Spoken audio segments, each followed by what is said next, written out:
자, 오늘부터는 마태복음 강해를 시작합니다. 그런데 성경 신약 책에서 마태복음이 처음 쓰여진 책은 아니에요. 원래 처음 쓰여진 책은 마가복음이죠. 그러면 왜 마가복음을 처음에다 배치를 하지 왜 마태복음을 배치했을까? 게다가 마태복음 모처럼 마음 잡고 성경 읽으려면 첫 장부터 낳고 뭐 이름도 처음 들어보는 아주 생소한 이름들이 쫙 나열되어 있어서 우리의 인내를 끊어버리고 이렇게 책을 덮게 하는 그런 족보들로 이렇게 구성이 되어 있단 말이에요. 그런데도 불구하고 기자가 마태복음을 앞에 배치를 했고 또 마태복음의 첫 장이 족보로 쓰여지게 된 데는 그만한 이유가 분명히 있을 겁니다. 그래서 오늘은 서론 시간이니까 서론 차원에서 이 말씀을 좀 접근을 해볼 텐데 오늘 말씀의 제목이 마태복음의 세 가지 전망입니다. 그 세 가지 전망은 결국 마태가 이 책을 쓴 사람은 마태예요. 그러나 책 안에 마태가 썼다라고 쓰여져 있지는 않아요. 이건 학자들의 오랜 기간의 연구를 통해서 합의된 결론이지 성경 자체가 확정을 해주는 이야기는 아닙니다. 그러나 우리가 일반적으로 이 책은 마태가 썼을 것이다. 이렇게 그냥 합의가 된 겁니다. 근데 마태는 아시는 대로 예수님의 부름받은 제자죠. 이 사람은 어디서 있다가 부름을 받았는가 하면 가버나움이라는 그 해안가에서 이렇게 좌판대를 놓고 세금 거두던 사람이에요. 그러니까 세리장 정도로 이해를 하면 맞을 겁니다. 그럼 이 사람이 학력 수준이 떨어져서 그 역할을 못합니다. 일단 계산도 잘 해야 되고 기록도 해야 되고 무엇보다도 거기는 무역 항구이기 때문에 여러 외국인들이 물품을 들여오고 파는 무역 항구입니다. 그래서 학자들의 그 종합된 결론은 이 사람이 적어도 이중 언어 이상은 구사할 줄 알았을 것이다. 히브리어는 당연했겠고 또 아람어, 특별히 헬라어까지 능통했던 사람이 아니겠는가 이렇게 추정을 합니다. 굉장히 그 소위 배운 사람이에요. 이 사람은. 근데 그 마태가 첫 번에 얹어질 책을 쓰면서 첫 장을 하필 족보를 쫙 써놨어요. 이거 누가 읽어도 따분할 내용인데 근데 한번 이렇게 생각을 해보세요. 우리나 족보를 보면은 따분하게 느껴졌지 과연 2000년 전에 고대 사람들도 이 족보를 보고 따분하게 느꼈을까? 꼭 그거는 아니에요. 여기에는 그 당시 사람들도 굉장히 흥미를 느낄 만한 몇 가지 특이한 내용들이 담아져 있습니다. 그런데 1장 1절은 신약의 첫 문장입니다. 그러니까 우리가 한번 같이 읽어보는 것도 괜찮을 것 같아요. 자, 1장 1절 다 같이 한번 읽겠습니다. 시작. 아브라함과 다윗의 자손 예수 그리스도의 계보라. 자, 여러분, 아브라함과 다윗의 자손 예수 그리스도의 계보라 그래서 이렇게 계자는 이을 계자죠. 족보도 뭐 같은 개념이에요.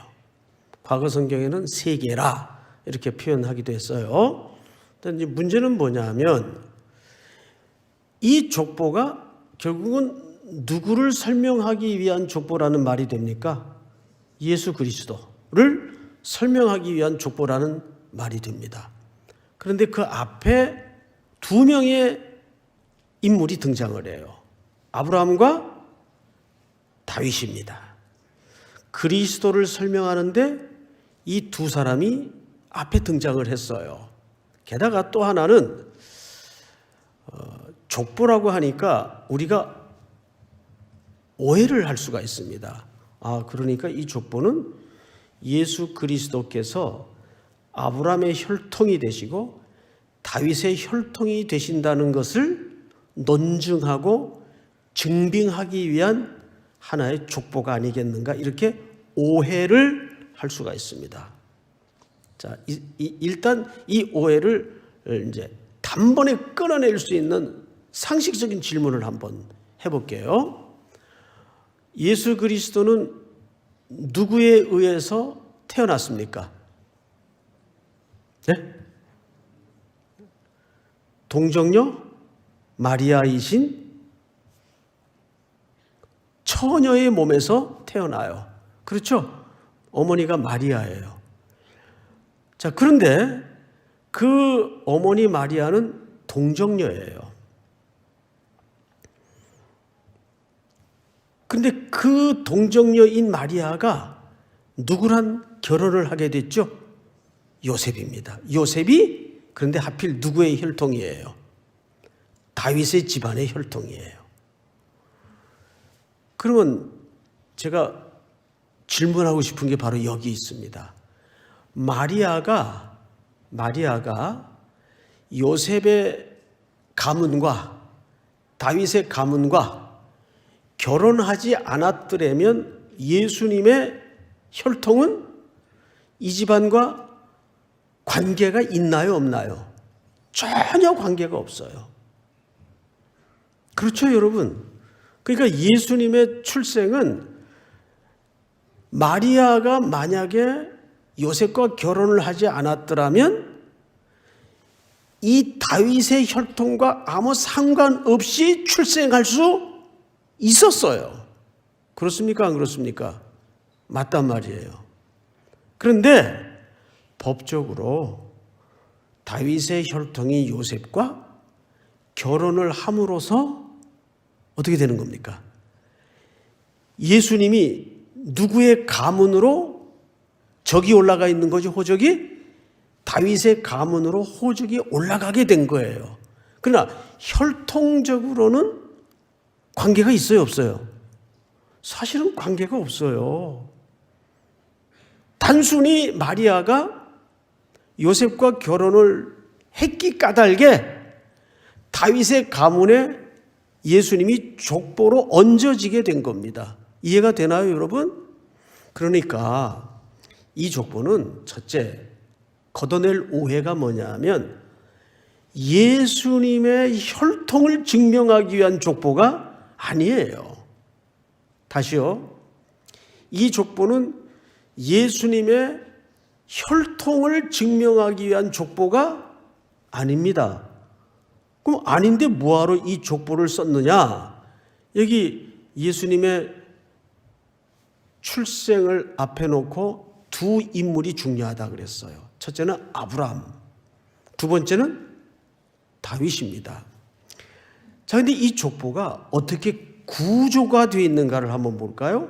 17절을 우리 전체 한번 같이 읽읍시다. 시작. 모든 대수가 아브라함부터 다윗까지 14대요. 다윗부터 바벨론으로 사로잡혀 갈 때까지 14대요. 바벨론으로 사로잡혀 간 후부터 그리스도까지 14대더라. 네. 16절까지 마저 족보를 읽어보면 이게 신기하게도 14대, 14대, 14대로 3등분해서 기록이 돼 있어요. 아브라함부터 다윗까지 14대, 또 솔로몬부터 바벨론 끌려갈 때까지가 14대, 바벨론 이후에 그리스도 때까지가 14대, 14대로 구분이 돼 있어요. 그리고 14라는 숫자가 왜 이렇게 중요했을까? 아주 중요합니다. 그러면 정말 14대가 맞나? 구약의 족보를 뒤져보니까 안 맞아요. 14대가 훨씬 넘어가요. 근데 그것을 14라는 숫자에 맞추기 위해서 몇 사람을 빼버립니다. 그리고 억지로 14를 맞춰요. 이걸 무슨 용법이라고 하냐 하면 게마트리아 용법이라고 해요. 우리만 생소하지 히브리인들은 이 용법에 아주 익숙해 있습니다. 그들은 이렇게 딱 떨어지는 걸 좋아해서 다 맞춰야 돼요. 이건 이제 소위 게마트리아 용법이라고 하는데, 그럼 왜 하필 14되냐? 14라는 숫자가 히브리인들에게는 매우 중요하기 때문입니다. 여기도 보면 1절서부터 16절까지 3등분으로 구분되어 있는 이 이름들을 보면 또 14, 14, 14가 안 맞아요. 합해보면 전부 41명입니다. 그러면 14, 14, 14가 맞으려면 4, 3, 12, 1을 하나 올리면 3, 1은 3, 42명이 돼야 되는데 전부 이름이 41명이에요. 그럼 몇 명이 모자래요? 한 명이 모자래요. 그러니까 이걸 42명이 돼야 14, 14, 14 구분이 딱 떨어지니까 6절을 보면 한 사람 이름을 두 번 써요. 원문에 보면 이새는 다윗 왕을 낳으니라. 다윗은 우리아의 아내에게서 솔로몬을 낳고, 자, 다윗 이름이 몇 번 들어갔어요? 두 번 들어갔어요. 그래서 다윗을 두 번 겹쳐 써가지고 원래는 41명인데 42명으로 숫자를 맞춰요. 그래서 그거를 3등분 해보니까 14대, 14대, 14대가 맞아떨어지더라 그 말이에요. 무슨 소리인지 아시겠죠? 자, 그러면 다윗이라는 인물이 그렇게 중요한데 여러분 왜 14인가? 우선 히브리어로 다윗이라는 단어를 한번 봅시다. 자막을 한번 볼까요? 이게 이제 다윗이라는 히브리 말이에요. 원래 히브리어는 자음이 없고 모음이 없고 자음만으로 22글자로 구성이 되어 있어요. 자, 첫 번째 단어가 히브리어는 거꾸로 쓰고 읽는 거 아시죠? 여러분들이 앉은 위치에서 오른쪽부터 쓰고 오른쪽부터 읽어요. 저 단어가 달레트입니다. 달레트. 이 숫자가 4예요. 4. 그러니까 히브리어는 스펠 하나하나마다 전부 숫자가 매겨져 있습니다. 히브리어의 영어로 A에 해당하는 알레프가 첫 글자인데 그거는 숫자가 1이에요. 1. 알렙, 다음에 베드. 베드는 2예요. 그러니까 달레트 하면은 네 번째 글자라 그 말이에요. 이걸 4자를 매겨요. 그 다음에 중간에 저 자음은 와우로도 이렇게 발음을 하고 바보가 아니고 바브로도 발음을 하는데 같은 표현이에요. 영어 표기에는 그냥 와우로 읽어요. 근데 저 수치는 6번이에요. 그러면 또 뒤에 달레트가 나오죠. 이 단어가 다윗을 얘기합니다. 이게 다윗의 이름이에요. 그럼 저 숫자만 합해 보세요. 합이 몇이 됩니까? 14가 되는 거예요. 그러니까 14는 결국 누구의 숫자입니까? 다윗의 숫자입니다. 그래서 14, 14, 14대로 끊어서 이 족보의 구조를 만든 거예요. 그러면 그만큼 그리스도의 탄생이 이루어지기까지 다윗 가문의 역할이 중요하다 그 말이에요. 이것이 그냥 예수 그리스도의 족보라 그러니까 다윗의 집안을 통해서 예수님이 나셨나 보다 이런 팩트도 중요하지만 다윗과 아브라함이 왜 중요한가를 알아야 돼요. 자, 우선 성경을 참고 구조를 읽어가면서 우리가 설명을 들으면 훨씬 또 전체의 이해가 가능해질 겁니다. 창세기 13장을 띄워주십시오. 롯이 아브라함을 떠났죠. 여호와께서 아브라함에게 이르시되 너는 눈을 들어 너 있는 곳에서 북쪽, 남쪽, 동쪽, 서쪽을 바라보라 이렇게 돼 있어요. 그 다음 15절을 여러분들이 한번 읽어주시기 바랍니다. 시작. 보이는 땅을 내가 너와 네 자손에게 주리니 영원히 이르리라. 보이는 땅을 내가 너와 네 누구에게 준다고 돼 있죠. 이 자손이 문법적으로는 복수로 쓰여져야 자손이 됩니다. 자손이라는 단어는 그 성격 자체가 복수여야 맞아요. 근데 신기하게도 이 단어가 단수로 쓰여져 있어요. 딱 하나를 가리킬 때 사용하는 단수로 이 자손이라는 표현이 기록이 되어 있습니다. 자, 이것은 아브라함에게 한 약속이에요. 그러니까 여기 보니까 자손이 나오죠. 두 번째는 땅이 등장을 하죠. 이 약속을 또 누가 해요? 통치권자인 하나님이 약속을 해요. 그러면 이 세 개가 일단 모아지니까 뭐의 구성 조건이 되네요? 나라, 땅, 자손, 그리고 통치권자.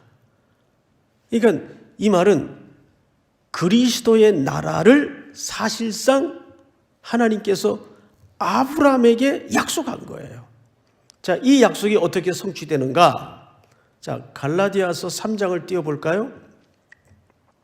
형제들아, 내가 사람의 예대로 말하노니 사람의 언약이라도, 그러니까 사람의 약속이라도 정한 후에는 아무도 패하거나 더하거나 하지 못하느니라. 그러니까 사람도 약속을 하면 그거 지키게 돼 있다 그 말이에요. 근데 하물며 하나님께서는 더하지 않겠어요? 다음 절을 이렇게 소개했어요. 다 같이 시작. 이 약속들은 아브라함과 그 자손에게 말씀하신 것인데 여럿을 가리켜 그 자손들이라 하지 아니하시고 오직 한 사람을 가리켜 내 자손이라 하셨으니 곧 그리스도라. 네, 앞에 창세기에서 아브라함에게 약속했던 그 약속이 그리스도의 오심을 통해서 그 약속이 성취됐나요? 성취되지 않았나요? 그 약속이 성취됐단 말이에요. 여러분, 이거는 얼마나 중요한 얘기인가 하면, 그러니까 아브라함이 중요하다는 얘기가 아니고 아브라함에게 하신 하나님의 약속이 인간의 수많은 반역과 거역과 불순종을 뚫어내고 성취되더라 그 말이에요. 그러니까 이것은 누구의 능력과 신실하심을 드러내는 겁니까?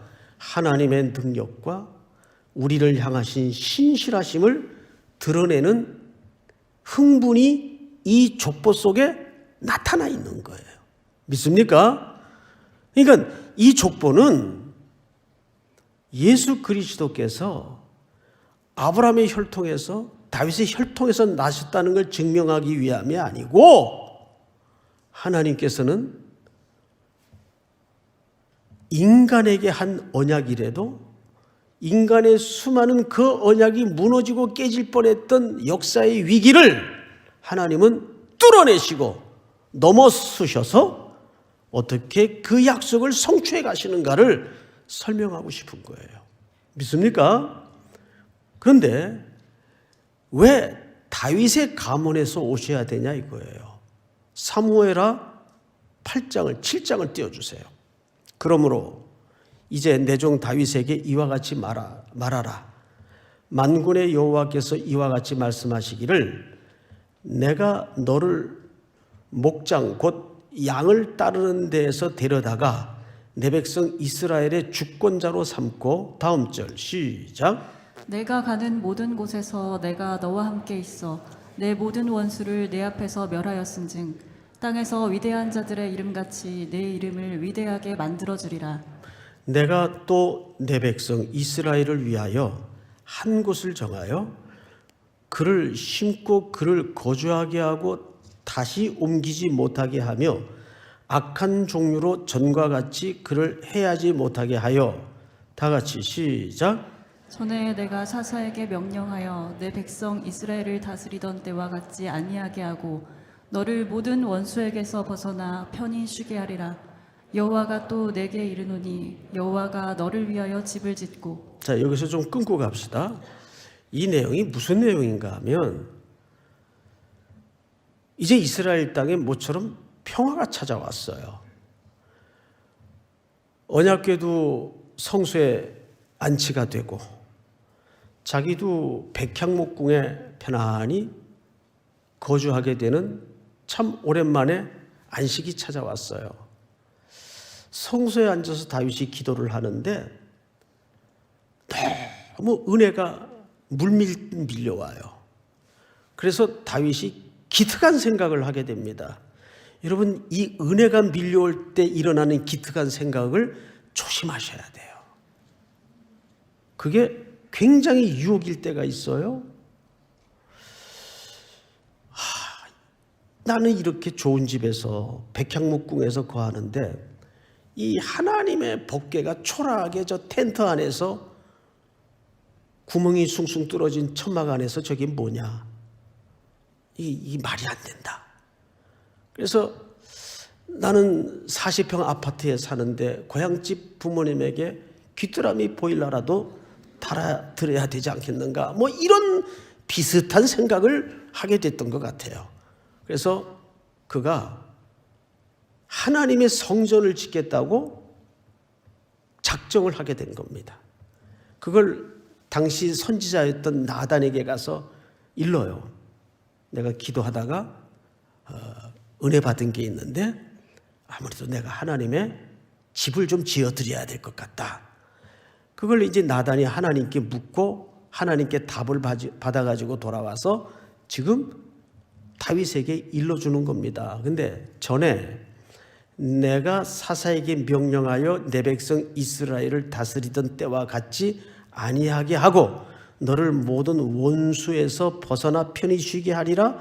여호와가 또 네게 이르노니 여호와가 너를 위하여 집을 짓고. 그러니까 이렇게 된 거죠. 하나님께서 그 얘기 척 듣더니 됐다. 뭐 다윗이 나를 위해 집을 지어? 야, 내가 아니 거주하는 곳이 없는데 온 천하가 다 내 집인데 어떻게 내가 거주할 집을 짓는다고 피조물이 곤방을 떠느냐? 그러지 말고 내가 다윗을 위해 집을 지어줄게. 이렇게 된 거예요. 근데 그 집을 어떻게 짓는가를 한번 마지막 절에 한번 볼까요? 12절 시작. 내 수한이 차서 내 조상들과 함께 누울 때 내가 내 몸에서 날 내 씨를 내 뒤에 세워 그의 나라를 견고하게 하리라. 자, 여기 씨가 등장을 하고 나라가 등장을 해요. 이 씨는 여전히 단수예요. 누굴 가리킨 걸까요? 그리스도를 얘기하는 거예요. 그리스도를 통해서 온 인류가 안식을 거할 그 집을 내가 짓겠다는 얘기예요. 그러니까 다윗이 하나님을 위해 집을 짓겠다는 생각과 하나님이 인류를 위해서 그리스도를 통해 이룰 집에 큰 시선 차이가 있는 겁니다. 근데 그 집을 하나님은 누구를 통해 짓겠다는 거예요? 그리스도를 통해서. 이걸 다윗에게 약속한 겁니다. 그래서 그리스도가 이 땅에 오시는 족보는 반드시 두 인물이 등장을 하게 돼 있어요. 하나는 이걸 처음에 누구에게 약속하셨죠? 아브라함에게. 그리고 또 누구에게 약속하셨죠? 다윗을 통해서. 근데 다윗이 이때 지위가 뭐였습니까? 왕이었어요. 왕. 예수님은 그래서 이 땅에 왕의 가문인 다윗의 가문을 빌려서 오시는 거예요. 혈통적으로 다윗의 혈통이라는 말이 아니에요. 거기 무슨 피 한 방울이 섞여 있다고 다윗의 혈통이라 그래요. 그냥 다윗의 가문을 빌려서 오시는 것뿐이에요. 여인의 몸을 빌려서 오시듯이. 이해가 됩니까? 그러니까 다시 종합적으로 정리를 하자면 이 마태복음 1장의 족보는 그리스도의 혈통을 증명하기 위한 족보가 아니에요. 그러면 두 번째는 무슨 의미가 있냐 하면 하나님이 언약한 인류의 구원자이신 예수의 오심에 대해서 아무것도 믿음이 없었던 아브라함에게 언약을 하셨고, 철없는 생각으로 자기가 하나님의 집을 짓겠다고 말했던 그 다윗에게 아니다, 네가 내 집을 짓는 게 아니고 내가 너희를 위해서 집을 짓겠다, 네 씨를 통해서, 그러니까 그 자손을 얘기하는 거예요. 근데 피 한 방울 섞이지 않았어요. 그런데 동정녀 마리아의 몸을 빌려서 이 땅에 오시는데, 그 마리아가 누구랑 결혼을 했다고요? 다윗의 혈통인 요셉과 결혼을 함으로써 예수님이 그 가문에 입적이 되는 겁니다. 믿습니까? 이 두 가지를 설명하고 싶었던 거예요. 하나님의 신실하심, 그 신실하신 언약을 통해서 이 땅에 다윗의 가문을 빌려 오신 그리스도. 그래서 이 족보에는 그리스도도 중요하지만 왜 다윗이 이렇게 강조되었는가? 14대 14대 14는 누구를 상징하는 숫자였다고요? 다윗을 얘기합니다. 믿습니까? 자, 그러면 이제 큰 두 번째로 제가 오늘 1부서부터 이 설교를 했는데 5부의 성도들이 유난히 지금 이해력이 빨라요. 잘 알아들어요. 이게 이제 예배 부마다 편차가 좀 있는 것 같아요. 편차가. 자, 두 번째, 그러면 도대체 마태는 어떤 목적을 가지고 이 책을 썼는가, 그 말이죠. 그게 마태복음 강해를 오늘부터 청취하면서 여러분들이 내내 관점을 놓치지 말아야 될 중요한 초점이 됩니다. 첫 번째, 마태복음 10장을 좀 띄워주세요. 예수께서 이 12를 보내시며 제자들을 말하겠죠. 명하여 이르시되 이방인의 길로도 가지 말고 사마리아인의 고을에도 들어가지 말고, 다 같이 시작. 오히려 이스라엘 집에 잃어버린 양에게로 가라. 여러분, 이 본문이 쉽지 않습니다. 이 말을 이렇게 또 이해하시면 안 돼요. 마태는 유대적 관점의 책이니까 이방인에 가서 복음을 전하는 것을 싫어했다, 이런 의미가 아니에요. 자, 여기 강조점이 어디 있는가를 일단 보시면 됩니다. 강조점은 이방인의 길로도 가지 말고 사마리아인의 고을에도 들어가지 말고 오히려 이스라엘의 집에 누구에게로 가라. 그렇죠? 그러니까 이런 뜻입니다. 여기서 정말 강조하고자 하는 것은 이방인, 사마리아, 이스라엘 땅이라는 로컬, 지역을 강조하는 게 아니에요. 그게 어느 지역이든 그 지역이 중요하지 않고, 그 뜻이에요. 그 지역이 중요한 게 아니라 하나님의 잃어버린 양에게로 복음을 전하러 가라, 그 말이에요. 그러니까 그거를 이스라엘의 집에 잃어버린 양이라고 표현을 한 거예요. 그 잃어버린 양을 위해서는 이방인의 땅도 좋고 사마리아의 땅도 좋고 이스라엘 유대 땅도 좋은데 그 로컬이 우선적인 관점이 아니라는 얘기예요. 하나님의 관점은 참 이스라엘의 집, 영적인 이스라엘, 잃어버린 양에게로 가라, 그 뜻이에요, 제자들에게. 그런데 이 말을 왜 하게 되었는지 배경을 알아야 돼요. 예수님이 제자들에게 이 말을 왜 하게 되었는가. 마태복음을 이제 앞으로 쭉 같이 공부하다 보고 듣다 보면 유난히 마태는 예수님과 제자들의 핍박받고 배척받는 모습을 섬세하게 그립니다. 특별히 본토 유대인들에게 이스라엘 땅에서 배척을 받아요. 그 배척받은 제자들에게 그 말을 하는 거예요. 잃어버린 양에게로 가라. 그 잃어버린 양에는 이스라엘 땅 안에도 있겠고 이방인 땅 안에도 있겠고 사마리아 땅 안에도 있겠죠. 그렇다면 예수님이 여기서 강조하고 싶은 것은 지역적인 문제가 아니라 그게 어디가 되든 잃어버린 하나님이 그토록 찾고 있던 그 영혼에게로 가라 그 말이겠죠. 자, 그러면 우리가 여기서 한 가지 조심스럽게 성경을 보는 새로운 원리를 하나 열어야 돼요. 예를 하나 들게요. 사도행전을 읽다 보면 묘한 흐름 하나를 발견하게 됩니다. 사도들이 모여가지고, 자, 우리 다음에는 어디에 선교사 보낼까? 또 다음에는 어디로 복음을 전할까?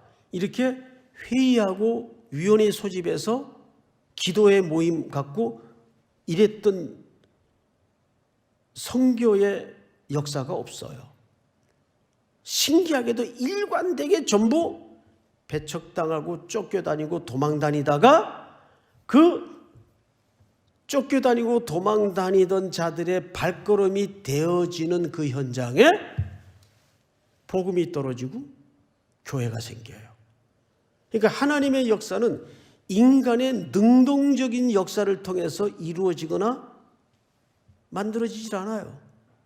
놀랍게도 쫓겨다니다가 도망다니다가 이렇게 해서 그들이 쫓겨다니고 도망다닌 자리마다 민들레 꽃이 마냥 복음이 떨어지고 하나님의 교회가 세워지는 묘한 패턴 하나가 형성이 됩니다.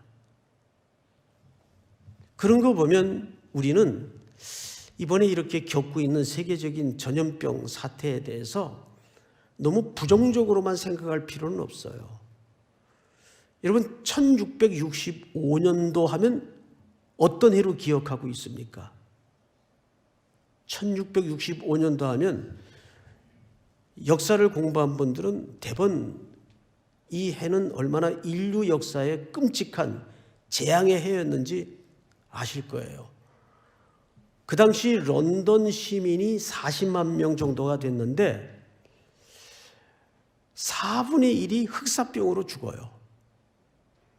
2년에 걸쳐서 1665년서부터 1666년도까지 2년에 걸쳐서 패스트가 발병이 되면서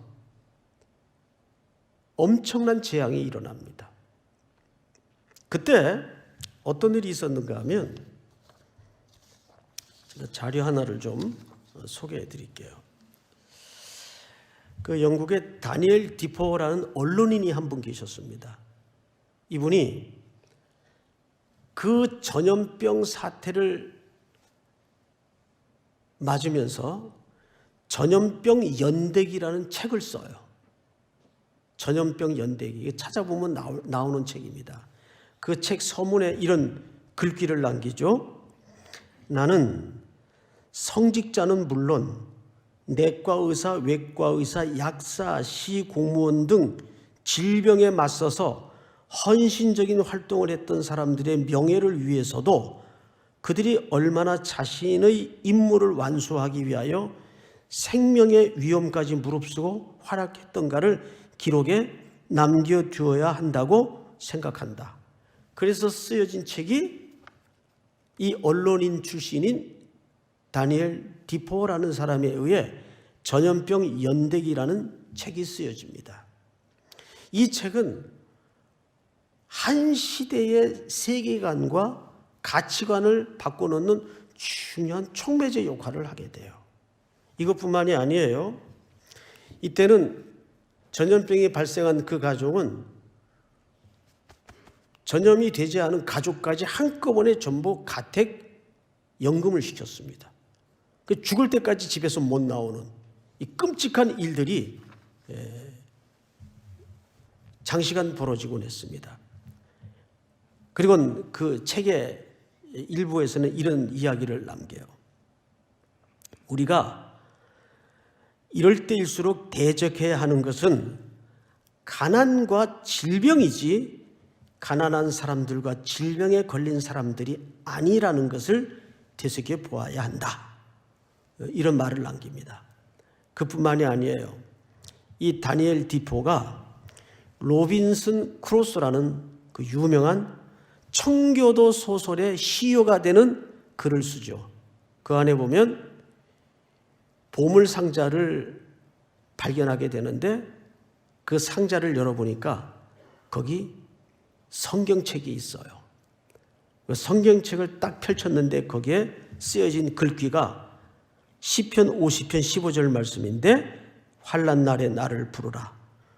내가 너를 건지리니 네가 나를 영화롭게 하리라. 이것이 청교도 문학의 시효가 됩니다.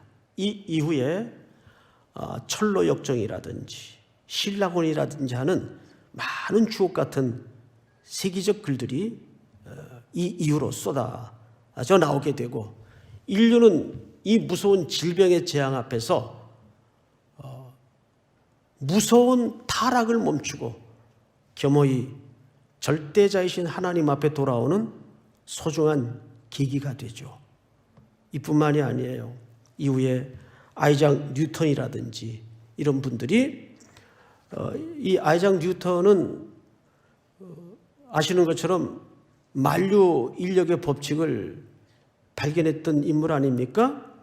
근데 그 참 기묘한 동기가 이 흑사병 때문이에요. 런던의 모든 학교가 문을 닫아요. 그 학생들은 전부 고향으로 시골로 돌아갈 수밖에 없었습니다. 무료히 고향 사과나무 밑에서 시간을 보내던 이 아이작 뉴턴이 그 하나님의 창조 원리 중에 극히 일부인 그 법칙을 발견하게 되면서 인류사에 중요한 전환을 가져오게 됩니다. 그런 거 보면 우리 인류에게 맞닥뜨려지는 수많은 배척, 환난, 고난은 꼭 우리를 궁극적인 절망으로만 몰아가는 것은 아니에요.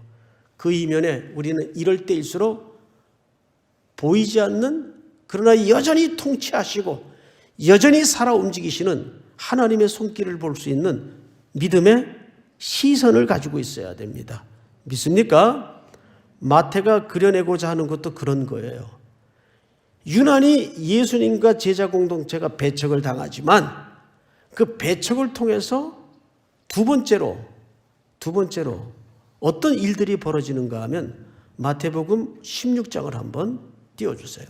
다 같이 읽습니다. 시작. 또 내가 네게 이르노니 너는 베드로라. 내가 이 반석 위에 내 교회를 세우리니 음부의 권세가 이기지 못하리라. 마태는 성경에서 처음으로 교회라는 용어를 쓴 사람이에요.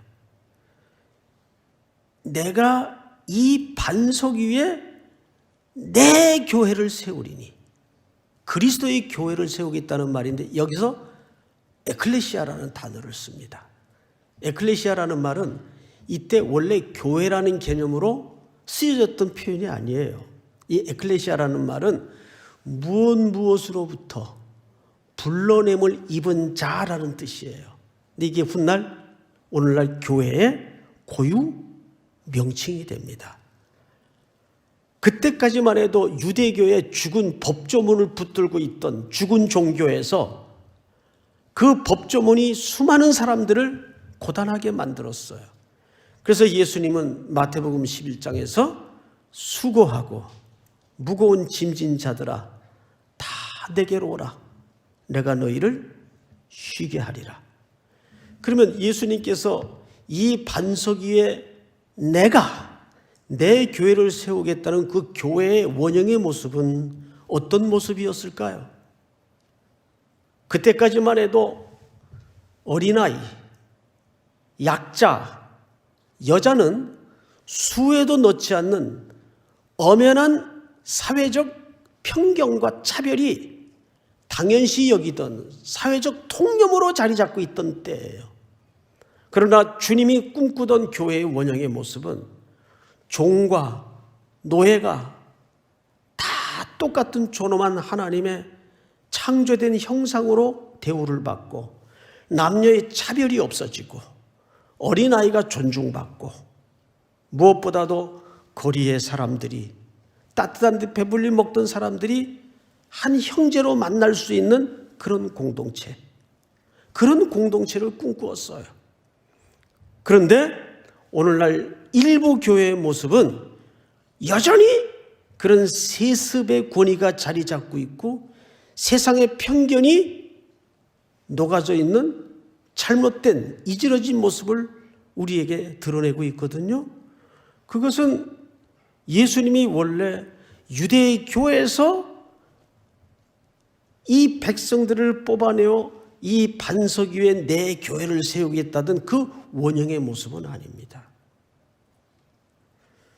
우리는 마태복음을 공부하면서 앞으로 향후 오늘날의 교회가 어떤 모습으로 그런 빛바랜 색깔들을 다 걷어내고 원래 저 안에 주님이 꿈꾸었던 교회의 원형의 색깔을 회복해내야 될 것인가에 대한 고민이 이 말씀을 듣는 가운데 순종으로, 결단으로, 회개로 분명히 나타나야 됩니다. 마지막으로 그 일을 감당하는 데는 무척 어려움이 있을 것이고 수많은 손해와 박해가 또한 따를 겁니다. 그럼에도 불구하고 예수님은 마태의 손을 빌려서 그로 하여금 붓을 들게 한 다음에 이 책 마지막 끝에다가 이런 약속을 남깁니다. 28장을 띄워주세요. 이 세 번째 전망인데 예수께서 나와 말씀하여 이르시되 하늘과 땅의 모든 권세를 내게 주셨으니 그러므로 너희는 가서 모든 민족을 제자로 삼아 아버지와 아들과 성령의 이름으로 세례를 베풀고 다 같이 시작. 내가 너희에게 분부한 모든 것을 가르쳐 지키게 하라. 볼지어다 내가 세상 끝날까지 너희와 항상 함께 있으리라 하시니라. 여러분, 제자 삼으라는 것도 가서 복음을 전하는 것도 여기 초점이 아니에요. 여기에서 예수님이 가장 강조하고 싶었던 것은 내가 세상 끝날까지 너희와 항상 함께 있겠다는 약속이에요. 그런데 여러분, 이 약속은 마태복음 시작의 약속이었어요. 예수님은 1장 23절을 다 펼칩니다. 같이 읽겠습니다. 1장 23절 다 같이 시작. 보라 처녀가 잉태하여 아들을 낳을 것이요 그의 이름은 임마누엘이라 하리라 하셨으니 이를 번역한즉 하나님이 우리와 함께 계시다 함이라. 예수님은 이 땅에 처음에 무엇으로 오셨습니까? 임마누엘로 오셨어요. 근데 그 임마누엘이라는 이름의 뜻은 우리와 함께 하시겠다는 약속이었습니다. 그런데 떠나가시면서도 예수님은 이 약속을 변경시키지 않았어요. 세상 끝날까지 항상 내가 너희와 함께 할 것이다. 사랑하는 형제자매 여러분, 복음은 가장 현실적인 약속입니다. 믿습니까?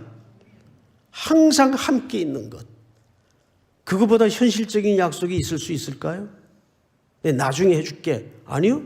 항상 지금 이 자리에 모든 염려와 불안과 근심이 우리를 뒤흔들고 있는 그 벼랑 끝의 위기 속에서도 주님은 지금 여러분들과 함께 하십니다. 임마누엘로 오셨고 임마누엘을 약속하시고 이 글을 맺습니다. 마태복음 강해가 마쳐지는 날 우리 모든 성도들의 가슴 한복판에 복음이 가장 내 인생의 확고한 현실임을 부여잡는 은혜가 경험이 이루어지기를 주의 이름으로 축복합니다. 우리 다 일어나십시다.